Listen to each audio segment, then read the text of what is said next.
Welcome to my YouTube channel science classes by Ashish sir में। देखिए आज का हमारा टॉपिक है वैद्युत धारिता यानी इलेक्ट्रिकल कैपेसिटेंस। तो इलेक्ट्रिकल कैपेसिटेंस होता क्या है वो समझिए।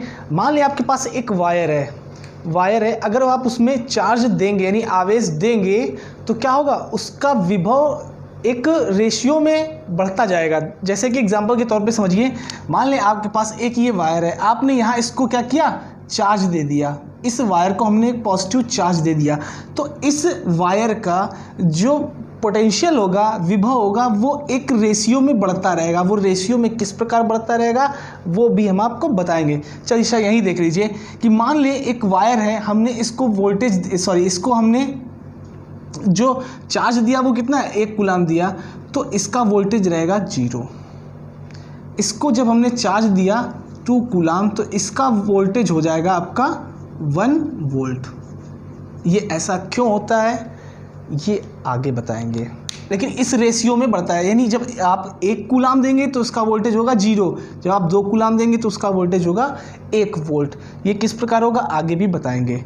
तो आप समझिए होता क्या है धारिता। जब हम किसी चालक को चार्ज देते हैं तो उसका जो वोल्टेज होता है यानी विभव होता है वो एक निश्चित अनुपात में बढ़ता रहता है। यानी जब किसी हम चालक को आवेश देते हैं तो उस चालक की आवेश को ग्रहण करने की क्षमता को ही हम धारिता कहते हैं।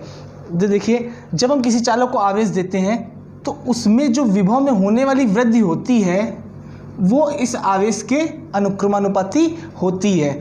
तो यहाँ पे Q चार्ज, ये अनुक्रमानुपाती का साइन रहेगा तो यहाँ पे इक्वल आएगा और एक कांस्टेंट टर्म आएगा C और ये V। तो C बराबर आपका आ गया Q/V। ये होती है C आपकी क्या है, जहाँ C एक कांस्टेंट है, इसको हम चालक की धारिता कहते हैं। चालक कोई भी हो सकता है, आपका वायर भी हो सकता है, मेटल जो भी होंगे वो सारे आपके क्या होंगे, चालक। यानी जिनमें धारा आसानी से प्रवाहित हो जाती है उनको हम चालक कहते हैं। तो ये उस चालक की धारिता होगी C, जिसको हम धारिता, उस चालक की धारिता कहते हैं। C क्या है, एक कांस्टेंट टर्म है। देखिए यहाँ पे कांस्टेंट टर्म के रूप में C को यूज़ किया गया है। अच्छा, C इफेक्ट किससे होती है। मान लें यहाँ पे हमारे पास एक चालक है, इसके पास यहाँ पे दूसरा एक चालक और रखा है, तो जो इसकी धारिता होगी C, मान लें थोड़ी देर के लिए वो हमारी है 4 कूलाम वोल्ट। ये रखा है, अगर हम जब ये रखा है तब इसकी धारिता इतनी है इस चालक की, अगर ये हटा देंगे तो इसकी धारिता में चेंज हो जाएगा। ठीक है ना। तो धारिता किस पर डिपेंड करती है, धारिता किस पर निर्भर करती है। अगर आपके चालक के पास कोई दूसरा चालक रखा है या मीडियम कोई दूसरा है तो उस पर आपकी धारिता डिपेंड करती है। तो ये हो गया आपका चालक की धारिता। इसकी यूनिट होती है Q की होगी आपकी कूलाम, वोल्ट की होगी आपकी, विभव की होगी आपकी वोल्ट।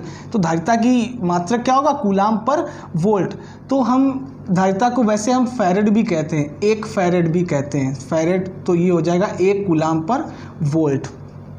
एक बार फिर से रिपीट कर देते हैं, धारिता क्या होती है।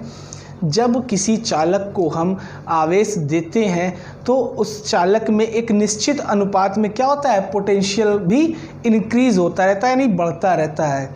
तो दूसरी भाषा हम कह सकते हैं, दूसरी परिभाषा इस प्रकार कह सकते हैं, किसी चालक की धारिता उस चालक को देने वाले आवेश तथा उसमें बढ़ने वाले विभव के अनुपात को हम वैद्युत धारिता कहते हैं। 1 माइक्रोफैरेड बराबर 1 कूलाम पर वोल्ट। अब मोस्टली आपसे बोर्ड पेपर में पूछ लिया जाता है कि 1 फैरेड की डिफिनेशन बताइए, तो आप 1 फैरेड की डिफिनेशन कैसे बताएंगे। एक वायर है, इसको हमने 1 कूलाम चार्ज दे दिया है और इसके विभव में 1 वोल्ट की वृद्धि हो गई है, तो आपकी जो धारिता आएगी वो कितनी आएगी, 1 फैरेड आएगी। यानी कि 1 फैरेड किसी चालक की वह धारिता है जब उस चालक को हम 1 कूलाम आवेश देते हैं और उस चालक में 1 वोल्ट की वृद्धि होती है। इसी को हम 1 फैरेड कहते हैं। ये जो फैरेड होता है ये धारिता का बहुत बड़ा मात्रक होता है। जैसे कूलाम क्या होता है, आवेश का बहुत बड़ा मात्रक होता है, ठीक उसी प्रकार फैरेड भी होता है, वैद्युत धारिता का बहुत ही बड़ा मात्रक होता है। इसको हम, इसके छोटे मात्रक होते हैं आपके माइक्रोफैरेड भी होते हैं और पिकोफैरेड भी होते हैं। 1 माइक्रोफैरेड बराबर होता है 10⁻⁻6 फैरेड। 1 पिकोफैरेड बराबर होता है 10⁻12 फैरेड। ये होते हैं कुछ फैरेड के छोटे मात्रक। इसके बाद क्या आता है आपका, इसके बाद आपका एक टॉपिक है विलगित गोलीय चालक की धारिता। विलगित मतलब आइसोलेट, आइसोलेट मतलब अलग। विलगित गोली चालक की धारिता। देखिए यहाँ पे विलगित शब्द क्यों आया है, क्योंकि आपको भी हमने बताया था कि जब किसी चालक के पास कोई दूसरा कंपोनेंट यानी दूसरा चालक होगा तो उसकी धारिता क्या होगी, इफेक्ट हो जाएगी, इसलिए विलगित यहाँ वर्ड लिखा हुआ है। विलगित मतलब अलग, यानी वो चालक बिल्कुल सेपरेट होगा, यानी अलग होगा, आइसोलेट होगा। मान लें हमारे पास एक ये चालक है, ठीक, आप दो कंडीशन में एज्यूम कर सकते हैं, या फिर आप ये धातु का बना हुआ चालक है, आप डायरेक्टली इसको चार्ज दे दीजिए, या दूसरी कंडीशन ये गोला है ना कि एक सर्कल है, ठीक, आप दो कंडीशन, या फिर आप इसको डायरेक्टली चार्ज दे दीजिए या फिर इसके सेंटर में आप चार्ज रख दीजिए। जब आप इसके सेंटर में चार्ज रखेंगे, चूँकि गॉस की प्रमेय में और पृष्ठीय आवेश घनत्व में हमने बताया था, जब किसी स्फेरिकल में उसके अंदर चार्ज कंज्यूम्ड होता है तो वह चार्ज क्या होता है, उसके सरफेस पे एक समान रूप से फैल जाता है, या फिर आप डायरेक्टली इसी को चार्ज दे दीजिए। हम इस तरीके से इसको एज्यूम करते हैं। मान लें इस स्फीयर के अंदर एक पॉजिटिव चार्ज हमने रख दिया, तो ये पॉजिटिव चार्ज क्या होगा, इसके पृष्ठ पर एक समान रूप से फैल जाएगा।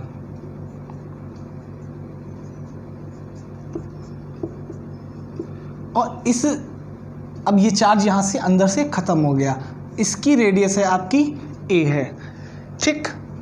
अब देखिए यहाँ पे इसकी रेडियस आपकी a है, ये एक विलगित गोली चालक है, बिल्कुल अलग रखा हुआ है, क्योंकि बहुत सारे अगर पास में कोई चालक रखे होंगे तो उसकी धारिता में इफेक्ट आएगा। तो आप देखिए इसके पृष्ठ पर विभव, ध्यान निकालेंगे, पृष्ठ पर विभव कितना होगा वो समझ लीजिए। पृष्ठ पर चूँकि चार्ज कहाँ रखा था, हमारा सेंटर में चार्ज था, तो पृष्ठ पर विभव कितना होगा, v बराबर आपने फॉर्मूला पढ़ा है 1/4 pi epsilon not q upon distance, charge से पृष्ठ की डिस्टेंस कितनी है, a। तो ये आपका आ गया क्वेश्चन नंबर फर्स्ट। और धारिता की परिभाषा से, धारिता की परिभाषा क्या थी, c बराबर आपकी थी q बाई v। यहाँ पे ये v की वैल्यू हम पुट कर देंगे तो क्या आएगा, पुट करिए 1/4 pi epsilon not q upon a। देखिए q से q कैंसिल, ये पूरा टर्म ऊपर आ जाएगा, आपका बचेगा c बराबर 4 पाई एप्सिलॉन नॉट a। ये आपकी आ गई विलगित गोली चालक की धारिता। नेक्स्ट है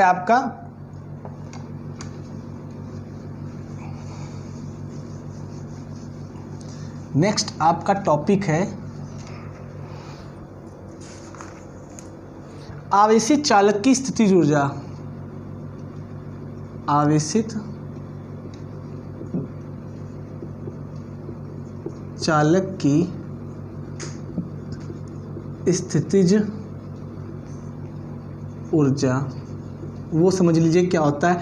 देखिए जब हम किसी चालक को चार्ज देते हैं तो हमें कुछ कार्य करना पड़ता है। वैसे आप लोगों को लग रहा होगा कार्य नहीं करना पड़ता है, लेकिन यहाँ कार्य करना पड़ता है। देखिए कैसे कार्य करना पड़ता है। मान लें हमारे पास एक वायर है, मेटल वायर है, हमने इसको चार्ज बहुत ही छोटे छोटे टुकड़ों में दे रहे हैं। मान लिया पहले हमने एक चार्ज पॉजिटिव दिया, ये चार्ज यहाँ पर, देखिए अभी ये चालक है, इसका जो चार्ज है वो कितना है, 0, इसकी वोल्टेज कितनी है, वो भी 0 है, ठीक। तो होगा क्या, जब हमने इसको चार्ज दिया, मान लें एक पॉजिटिव चार्ज हमने दिया इसको, ठीक, तो देखिए अभी इसका पॉजिटिव चार्ज प्लस है, तो यहाँ पे लिख दें एक पॉजिटिव चार्ज, लेकिन अभी भी वोल्टेज इसका क्या है, 0 है। लेकिन जैसे ही हम इसको दूसरा पॉजिटिव चार्ज देंगे, चूँकि ये पॉजिटिव है और दूसरा पॉजिटिव चार्ज हम दे रहे हैं, तो क्या होगा, थोड़ा सा हमें वर्क करना पड़ेगा। क्यों, क्योंकि ये एक तो ऑलरेडी पॉजिटिव चार्ज इसको दे चुके हैं, और दूसरा जब पॉजिटिव चार्ज देंगे तो हमें कुछ ना कुछ कार्य करना पड़ेगा, क्योंकि ये पॉजिटिव चार्ज उस पॉजिटिव चार्ज को क्या करेगा, रिपेल करेगा। तो जो हम कार्य करेंगे वो कार्य इस चालक में यानी इस वायर में क्या होगा, स्थितिज ऊर्जा के रूप में संचित हो जाएगा। जब हम इसको दूसरा चार्ज देंगे तब ये 2 बार चार्ज हो जाएगा पॉजिटिव के रूप में। देखिए यहाँ पे देखिए कार्य हुआ, और आपने पढ़ा होगा V बराबर W बराबर 1 मिनट, आपने पढ़ा है V बराबर W अपॉन Q, ठीक। अब देखिए यहाँ पे जब आप W देंगे, जब आप W होगा नहीं, पहला चार्ज दिया था W नहीं था ना, W 0 था तो वहाँ पे वोल्टेज 0। अब दूसरा चार्ज देंगे तब कार्य हुआ है, तब यानी हमारा क्या होगा, तब वोल्टेज इंक्रीज होगा। जब हमने दूसरा चार्ज दिया तो यहाँ पे तो 2 हो गया और यहाँ पे 1 हो गया। ठीक, तो यानी कि क्या है कि जब हम चार्ज कंटिन्यू देते रहेंगे तभी उसका पोटेंशियल यानी विभव इंक्रीज होता रहेगा।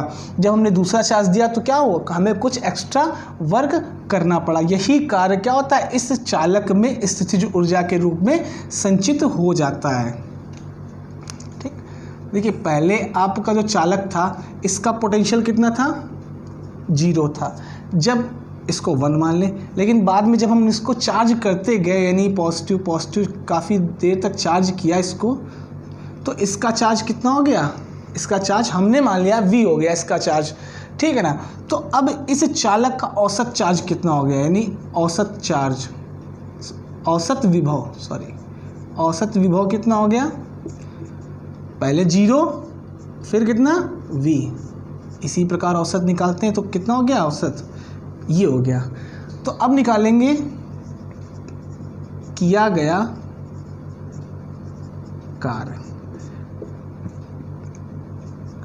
कार्य बराबर क्या होता है, आपका होता है औसत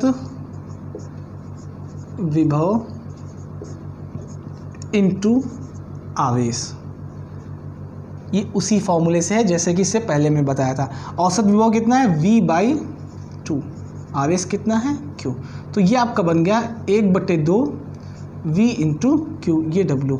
और यही कार्य क्या होता है, उस चालक में स्थितिज ऊर्जा के रूप में संचित हो जाता है। तो हम इसको स्थितिज ऊर्जा कार्य बराबर ऊर्जा होती है तो हम इसको स्थितिज ऊर्जा मान लेते हैं। ये आपका आ गया V × Q, ये हो गई आपकी स्थितिज ऊर्जा।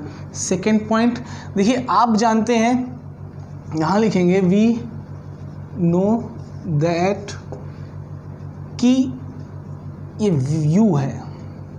ठीक, आप जानते हैं